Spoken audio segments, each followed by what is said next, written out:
Guys মানুহে কয় চবৰ কা ফল মিঠা হতা হে। মই আপোনালোকক দেখাই আছোঁ চবৰ পৰা কিমান হ'ল আৰু ফলৰ গাছখন কেনেকুৱা আছে, কেনেকুৱা হ'ল তাৰ কণ্ডিশ্যনটো আপোনালোকে চাব হা।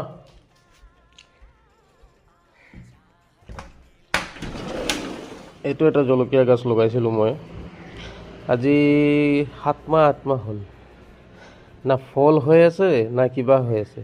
একচুৱেলি মৰাৰ নিচিনা হৈ গৈছিলে, এয়া চাব পাৰে, কিন্তু পিছত আকৌ পানী চানী দি কেনে এতিয়া পাতটো ডাঙৰ ডাঙৰ হ'ল। এতিয়া ফলটো কেতিয়া হ'ব নাজানো, আপোনালোকে জানিলে কমেণ্ট কৰিবচোন ফলটো কিমান দিনত আহে।